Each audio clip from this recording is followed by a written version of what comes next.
செய்தியாக பார்த்து வருகிறோம்.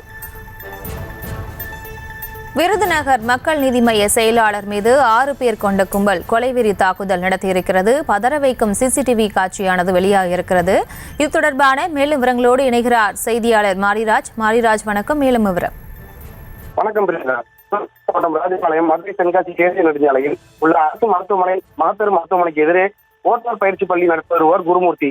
இவர் ஓட்டுநர் பயிற்சி பள்ளி சங்க செயலாளராகவும் மக்கள் நீதி மய்ய கட்சியின் விருதுநகர் மேற்கு மாவட்ட செயலாளராகவும் இருந்து வருகிறார்.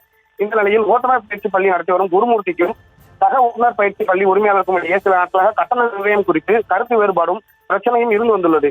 இந்த நிலையில் நேற்று இரவு குருமூர்த்தி அவரது அலுவலகத்தில் இருக்கும்போது அவரது அலுவலகத்துக்கு புகுந்த 6 பேர் கொண்ட கும்பல் குருமூர்த்தியை சரமாரியாக தாக்கிவிட்டு தப்பி ஓடியுள்ளனர்.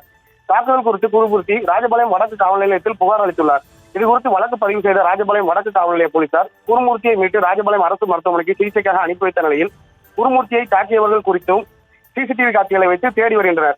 மேலும் குருமூர்த்தி அலுவலகத்திற்குள் புகுந்து தாக்கப்பட்ட சிசிடிவி காட்சிகள் தற்பொழுது சமூக வலைதளங்களில் வைரலாக பரவி வருவது குறிப்பிடத்தக்கது. பிரியங்கா, விவரங்களுக்கு நன்றி மாரிராஜ். செய்திகளை உடனுக்குடனும் துல்லியமாகவும் தெரிந்து கொள்ள சப்ஸ்கிரைப் பண்ணுங்க.